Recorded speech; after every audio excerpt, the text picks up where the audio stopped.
দীর্ঘ প্রায় ২০ বছর ধরে বন্ধ রয়েছে পুরুলিয়ার ঝালদা ১ নম্বর ব্লকের খামার উপস্বাস্থ্য কেন্দ্রটি। সেই বন্ধ উপস্বাস্থ্য কেন্দ্রে স্থানীয় গ্রাম পঞ্চায়েতের পক্ষ থেকে তৈরি করা হলো শৌচাগার। স্থানীয় বাসিন্দাদের প্রশ্ন, ২০ বছর ধরে বন্ধ রয়েছে উপস্বাস্থ্য কেন্দ্রটি, তাহলে কে বা কারা ব্যবহার করবেন এই শৌচাগার?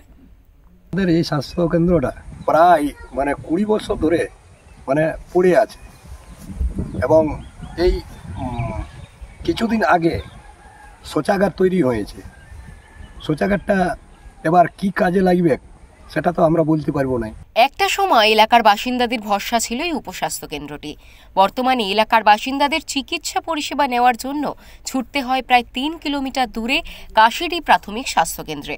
গ্রামবাসীরা জানান, দীর্ঘ প্রায় ২ দশক ধরে বন্ধ হয়ে রয়েছে উপস্বাস্থ্য কেন্দ্রটি। বিষয়টি নিয়ে বাঘমুন্ডি বিধানসভার তৃণমূল বিধায়ক সুশান্ত মাহাতো জানান, জানলাম যে ওটা এনওসিও বা হেলথ ডিপার্টমেন্টে বা সেটা কোনো ইনফরমেশনও তাদের কাছে নেই। যাই হোক, আমরা সেটা দেখছি কেন এইভাবে জিনিসটা হয়েছে। যেখানে আমাদের মানুষের অর্থ, যেখানে আমাদের জনসাধারণের অর্থ, সেখানে বিনা কারণে কেন এখানে শৌচালয় হয়েছে সেই ব্যাপারটা আমি প্রশাসনকে নিশ্চয়ই জানাবো। এ বিষয়ে ঝালদা ১ নম্বর ব্লক প্রাথমিক স্বাস্থ্য আধিকারিক দেবাশিস মণ্ডল জানান, ওখানে শৌচাগার নির্মাণ আমি যতদূর জানি ওখানে পঞ্চায়েত থেকে এটা তৈরি করে দিয়েছে।